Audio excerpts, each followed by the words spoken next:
Vous savez c'est quoi ça? Ça, c'est le CV de Macky Sall, l'ancien président du Sénégal, et ce monsieur veut devenir le boss de l'ONU. Du coup, on va le lire, et à la fin, vous me dites si vous lui donnez le taf. Alors, Macky Sall a fait 2 mandats. Ça c'est bien, ça lui donne de l'expérience. Mais en 2024, Macky Sall, qui ne pouvait pas se représenter pour un 3e mandat, a voulu repousser la présidentielle. Ensuite, de 2021 à 2023, pendant son 2e mandat, Amnesty International a dit que les forces de l'ordre ont tué au moins 56 personnes durant des manifs parce que la jeunesse en avait marre et que l'opposant Sonko était en prison. Et vu le nombre de manifs par jour qu'il y a dans le monde, si il devient boss de l'ONU, il va dire quoi aux policiers qui font des dingueries? Faites-vous plaisir. Ok, ensuite, il a fait construire un train qui a vachement aidé les Sénégalais. Ça, c'est bien. Il a permis aux Sénégalais de plus se manger des coupures de courant. Ça, c'est bien aussi. Bon, après, il a fait quoi?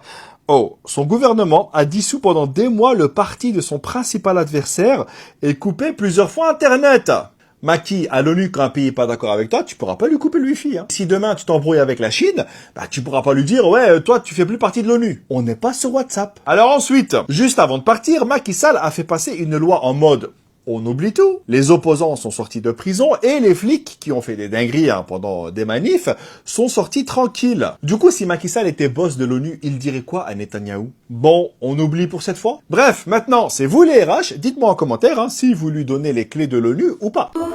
Aux États membres. Ce que je souhaite apporter à l'organisation, c'est une expérience de près de 40 ans de responsabilité publique. Du bas de ce parcours, j'ai appris à dialoguer, écouter et consulter.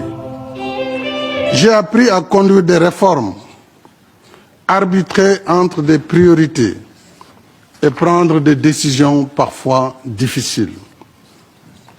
Je crois en toute humilité qu'en ces temps difficiles pour l'organisation, l'épreuve du pouvoir m'a préparé à comprendre les attentes des États membres et à agir pour y répondre efficacement. Mesdames et messieurs, si j'ai l'honneur de servir comme secrétaire général, ma première priorité sera de contribuer à restaurer la confiance, apaiser les tensions, réduire les fractures et redonner espoir dans notre action collective. Comme le veut la Charte des Nations Unies, je serai un secrétaire général impartial qui parle à tous et qui écoute tous. Je serai un secrétaire général qui rassemble, un secrétaire général bâtisseur de ponts entre les nations, entre les cultures et les civilisations, entre l'Est et l'Ouest, entre le Nord et le Sud. J'engagerai sans délai une diplomatie préventive plus active dans l'alerte précoce, la médiation, la coopération entre les nations, surtout celle entre les Nations Unies et les organisations régionales. J'engagerai avec les États membres une réflexion approfondie sur l'efficacité des opérations de maintien de la paix. Je travaillerai également à maintenir les droits humains au cœur de l'agenda des Nations Unies. Nous le savons tous, les droits humains sont universels. Ils sont inséparables les uns des autres. Ils sont civils. L'islam, notre religion commune, a toujours exhorté à la quête du savoir, aussi bien dans le Saint-Coran que dans la Sunna et les hadiths. Ainsi, dans un hadith rapporté par Abu ad-Darda al-Ansari et qui fait autorité, le prophète Mohammed sallallahu alayhi wa sallam a dit: les savants sont les héritiers des prophètes.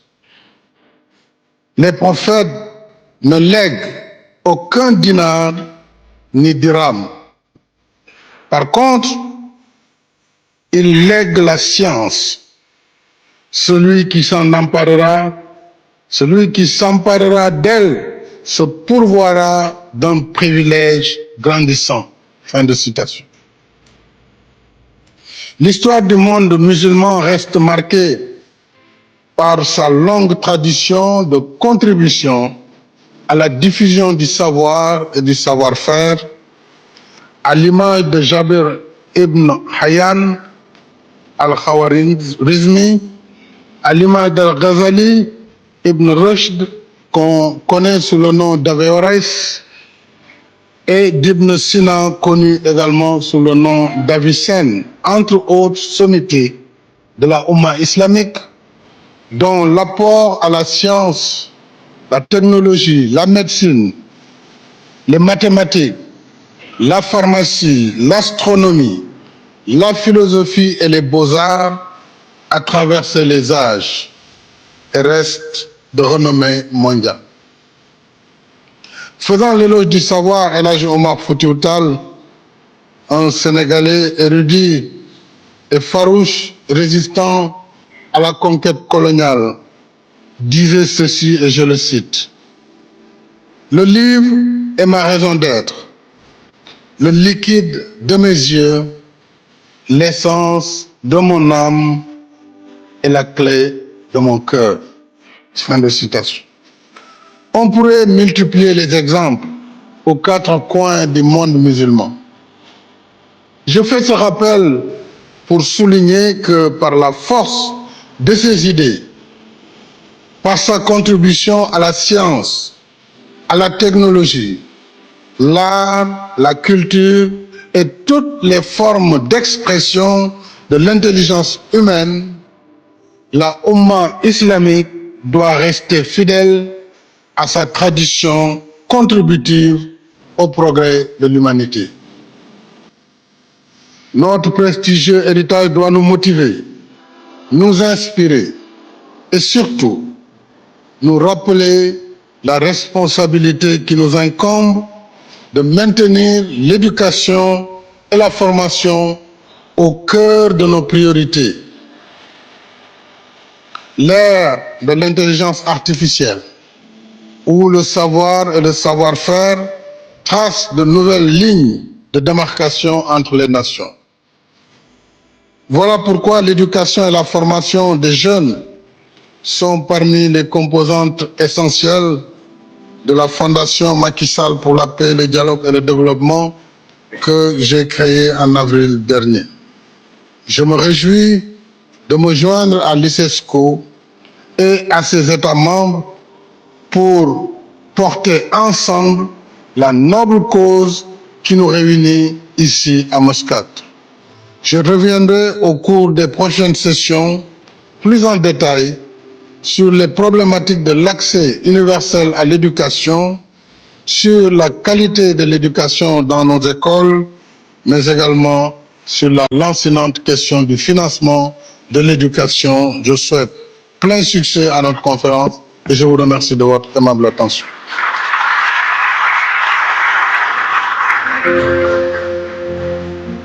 Président Macky Sall. C'est un message fort envoyé par l'Union africaine aux anciens chefs d'État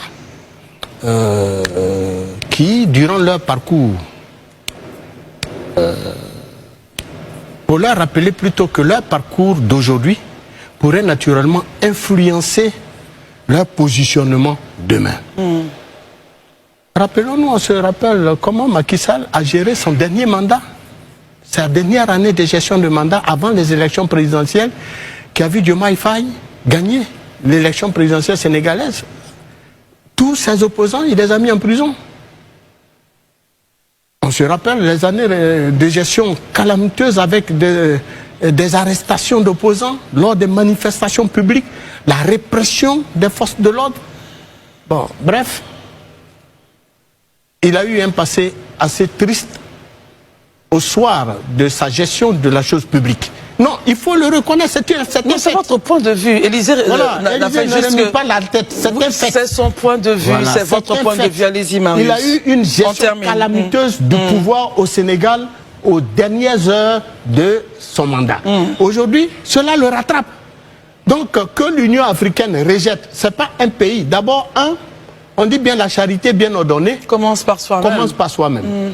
Dans ton propre pays, ton pays refuse de soutenir ta candidature, mais qui d'autre va te soutenir? Ceux qui devraient porter ta candidature auraient dû d'abord être tes propres frères, tes propres soeurs, ton propre pays.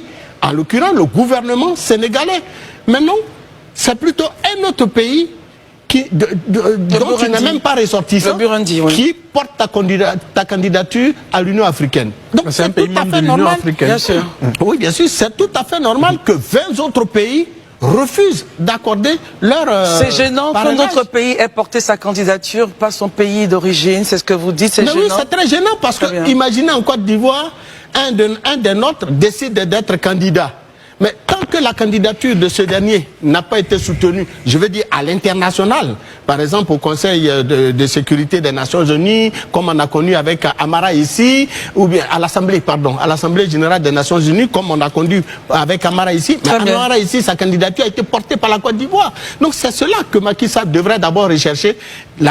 Sa candidature devrait faire d'abord l'objet d'une validation, d'une acceptation des autorités sénégalaises. Ce qui n'a pas été le cas. Donc c'est pas en allant au Burundi qu'il devra trouver une très bonne raison pour se faire une place à l'international. Qu'il se rappelle de ces années de gestion du pouvoir. Est-ce que le Sénégal n'est pas le pays qui va avoir la plus grosse influence sur l'ONU cette année? Comme vous le savez, Macky Sall, l'ancien président sénégalais, aimerait devenir le prochain secrétaire général de l'ONU. Et donc il aimerait peser sur les relations internationales. Et en soi, c'est assez logique parce que en tant que secrétaire général de l'ONU, il pourra avoir une influence importante sur les prises de décision du Conseil de sécurité. Ce même Conseil de sécurité qui prend des décisions comme celle d'envoyer des casques bleus dans certains pays en Afrique ou encore de mettre en place des sanctions contre des pays qui ne respectent pas le droit international comme les États-Unis ou Israël au hasard. On saura si Macky Sall est élu seulement en fin d'année. Mais hier, il y a eu un vote à l'ONU pour prendre la température. C'est un vote qui ne représente pas grand-chose, qui est juste à titre indicatif, mais Macky Sall n'est quand même pas arrivé premier. Et si Macky Sall n'est actuellement pas en tête des votes, est-ce que ce n'est pas parce que il n'a pas été soutenu par le Sénégal dès qu'il a annoncé sa candidature? Dès que l'on a appris sa candidature à l'ONU, il y a eu un député du parti PASTEF au Sénégal qui a expliqué que le Sénégal ne pouvait pas soutenir quelqu'un qui a encouragé l'assassinat de près de 100 Sénégalais et l'emprisonnement de milliers de détenus politiques. Le parti PASTEF, je vous le rappelle, c'est le parti qui est actuellement au pouvoir mais qui était dans l'opposition sous Macky Sall. Et ce député, lorsqu'il parle de 100 morts, il fait référence à la répression du gouvernement de Macky Sall sur les manifestants sénégalais entre 2021 et 2024. Des manifestants qui ne voulaient tout simplement pas d'un troisième mandat de Macky Sall à la tête du Sénégal. Et en soi, l'argument des répressions est assez audible. La mort d'êtres humains est toujours une catastrophe et donc je comprends ce Sénégalais lorsqu'il dit ça. Par contre, lorsqu'il y a d'autres arguments qui expliquent que Macky Sall ne peut pas être à la tête de l'ONU parce que son bilan à la tête du Sénégal n'est pas incroyable, c'est un argument que je ne comprends pas trop, parce que je pense que être à la tête du Sénégal, ce n'est pas pareil qu'être à la tête de l'ONU. Macky Sall aura une autre influence à la tête de l'ONU, une influence qui pourra avantager sûrement le Sénégal, mais qui pourra avantager l'Afrique dans sa globalité. Et par conséquent, ça pourrait être intéressant de voir un ancien dirigeant africain qui comprend les nuances des politiques africaines pouvoir avoir une influence sur les prises de décision. Le vote que vous avez vu hier concernant le poste de secrétaire général des Nations Unies a été très politisé au Sénégal. Je veux juste que vous puissiez comprendre que c'est un processus normal. C'est la première phase du processus pour choisir qui sera le successeur d'Antonio Guterres, l'actuel secrétaire général des Nations Unies. On l'appelle vote indicatif parce que ce n'est pas un vote qui permet de choisir justement le candidat. Ce sont les 15 pays permanents du Conseil de sécurité qui se réunissent. Et c'est comme un parrainage par rapport à chaque candidat. Quel est l'objectif vraiment de ce vote indicatif? C'est pour permettre à des candidats de se désister eux-mêmes afin qu'on puisse réduire la liste des candidats au fur et à mesure qu'on va partir dans le fond du processus. Pour le président Macky Sall, arrêtez de vous inquiéter par rapport à la place qu'il a obtenue.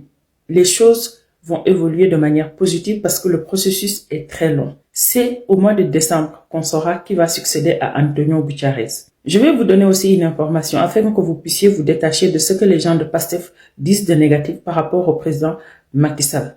Il faut savoir qu'il y a des gens qui sont favorables pour qu'une femme occupe pour la première fois le poste de secrétaire général des Nations Unies. D'ailleurs, vous avez vu qu'on a favorisé cette année la candidature des femmes. Arrêtez de vous inquiéter, arrêtez d'écouter les gens de Pastef, sinon vous allez être frustrés. Parce que eux, tout ce qu'ils peuvent dire de mal du président Macky Sall, ils le feront. Famille, Johnny Pacheco fait de graves révélations, et oui, et qualifie même cette fête du 7 août comme une fête de dépendance. Par contre, d'autres disent qu'ils sont indépendants.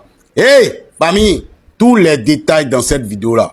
Partagez dans tous les coins en poids. Si Johnny Pacheco t'a manqué, les gars, la voix d'or, la voix des vérités est là. Oui, oui. Parti de partage dans tous les coins en poids. C'est de ça qu'il s'agit. Vous allez chercher quoi l'indépendance là? L'aéroport international Félix Houphouët-Boigny d'Abidjan, Aéria, c'est pour une multinationale française. Ça ne vous appartient pas. Air Côte d'Ivoire, la compagnie d'aviation d'après vous, nationale, que vous prenez pour aller à Paris. L'actionnaire majoritaire à Air Côte d'Ivoire, c'est Air France, une multinationale française. Donc Air Côte d'Ivoire appartient à la France. Quand Air France vient atterrir sur le tarmac de l'aéroport Félix Houphouët-Boigny d'Abidjan, elle ne paye pas de droits de sol. Elle ne paye pas de droits d'atterrissage à l'État ivoirien. Or, dans un pays normal, tous les avions qui atterrissent là doivent payer un droit de sol au pays. Ça veut dire, tous les avions, que ce soit Bruxelles Airways, que ce soit Turkish Airlines, etc., quand ils viennent en Côte d'Ivoire, qui prend l'argent? C'est Air France. Mais Aéria, là, c'est pour eux, c'est pour la France. Donc, l'aéroport de Côte d'Ivoire appartient à la France. Ça, c'est-à-dire aux frontières de la Côte d'Ivoire, ce qui nous symbolise d'abord à l'entrée de notre pays, ça ne nous appartient pas. Et on nous dit, on n'a qu'à les fêter l'indépendance. La SODECI ne nous appartient pas. La CIE ne nous appartient pas. Le cacao ivoirien, les paysans sont en train de mourir. Et ce n'est pas le soleil qui les tue. C'est la pauvreté que Ouattara leur inflige qui les tue. Et le fils de Dominique Ouattara, avec sa société Amazaro, a caporalisé tout le secteur du café cacao. C'est à lui que la licence a été donnée de commercialiser le cacao ivoirien à l'international. C'est-à-dire le paysan qui fait son cacao là, lui il ne décide pas du prix. C'est le fils de Dominique Novian qui ne s'est pas lancé Machette là. C'est lui qui décide du prix.